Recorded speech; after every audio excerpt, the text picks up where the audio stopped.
Picture this. You, amidst the vibrant landscape of India, pursuing your academic passions while surrounded by ancient traditions and cutting-edge innovation. Sounds pretty incredible, right? Well, guess what? Making that dream a reality is easier than you think, thanks to the amazing Study in India program. Don't believe us? Then hear it from our esteemed alumni. I'm David Ajavon, studying at Ratnam College and pursuing a bachelor's in computer science. My experience in India has been nothing short of instructional, progressive, and exciting.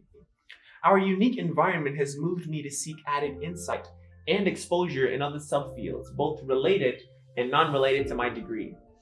I see that Indians have a lot of courtesy and know how to show love.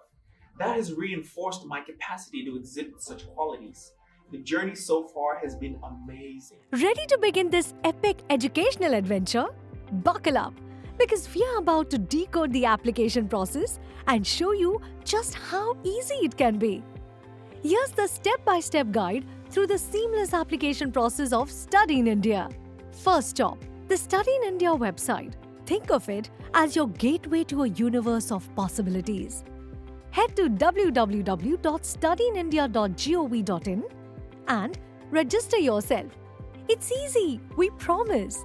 Start with your name, the one you go by in everyday conversations. Then list your surname, the one that's on all your official documents.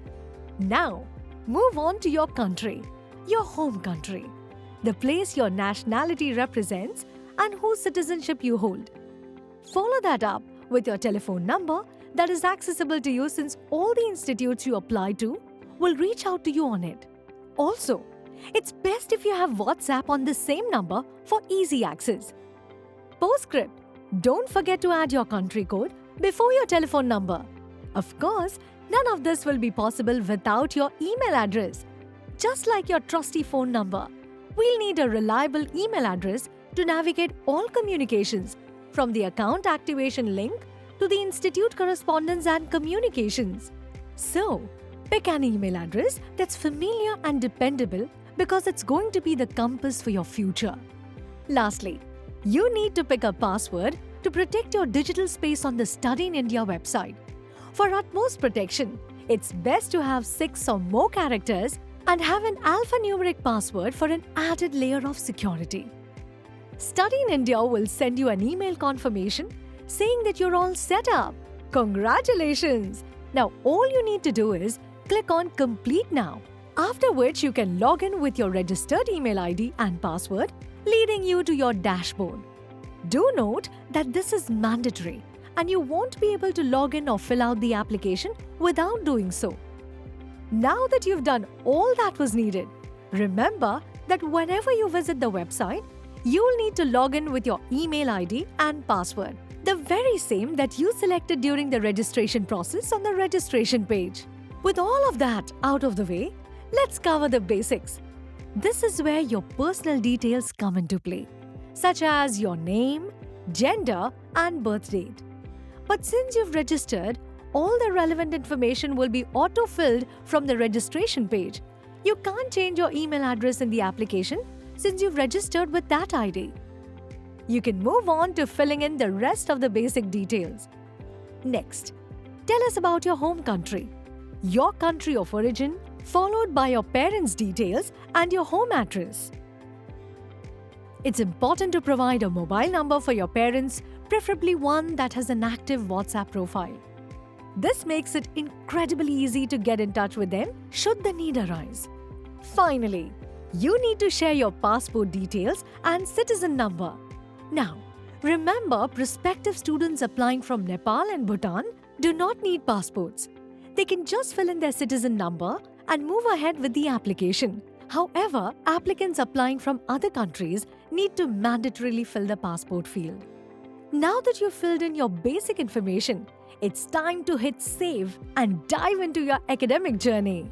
Before anything else, please refer to the grade conversion document at the top, since you need to provide the information according to the Indian education system.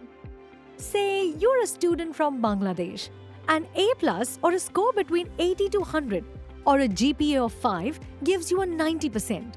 On the other hand, An A or A score between 60 to 69 or a GPA between 3.5 and 4 translates to 64.5. Simple, right? Just consult the document, find your country, and there you have it. Now that the grade conversion is clear, present your marks in percentage under each field, starting from secondary school to your most recent academic achievement.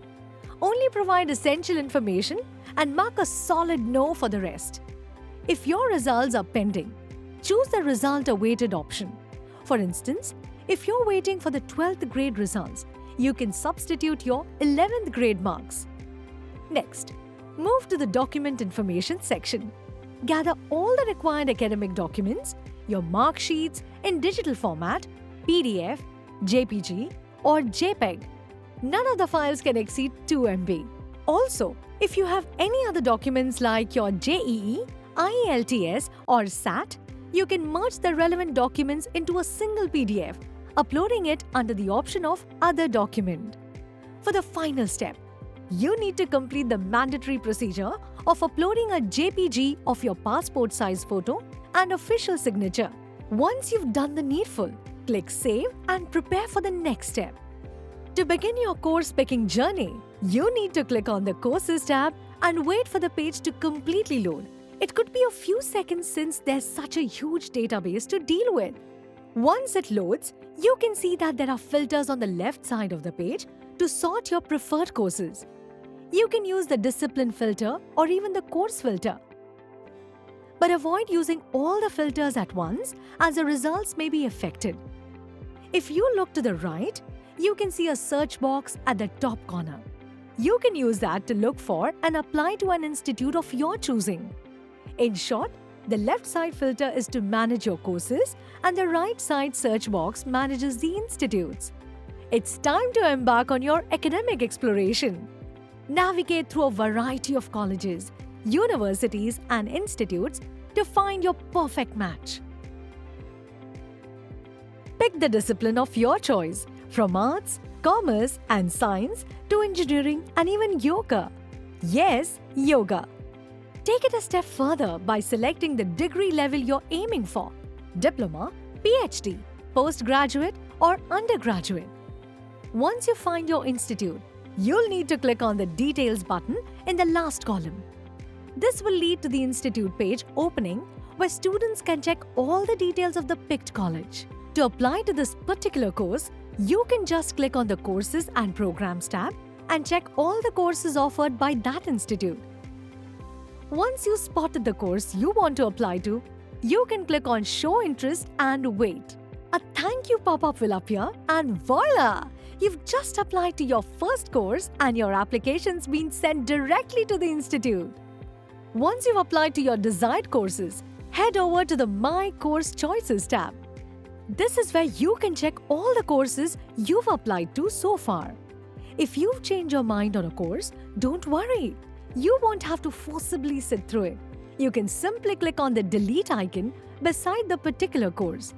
There's no need for prioritizing the courses you've applied to in this tab, since your application is sent to all these universities. There's no extended Submit button. You've picked and applied to your courses, now comes the waiting phase. Offers start coming in on the Offers of Admission tab. You'll be able to receive multiple admission letters from various universities, each eager to welcome you into their community. However, there's a catch. If you received any admission letter, there will be a specific date also mentioned, which is the last date of acceptance. So make sure to accept the offer letter on time, or else it'll be void after the date has passed. You can receive multiple offer letters, but you can only accept one at a time. After accepting, there's a final confirmation from the institute again. Once you've received that, it's time you get ready to pursue your dream education in India. You can now start with the formalities, that is, applying for your student or research visa. Just make sure to have the acceptance offer letter you received along with the other necessary documents. Got any questions? You can check out the FAQs page where we've got answers to every what if and how come. If you can't find your answer there, no worries. Share your details by reaching out to us at help.studyinIndia@gov.in, and someone from our team will reach out to assist you.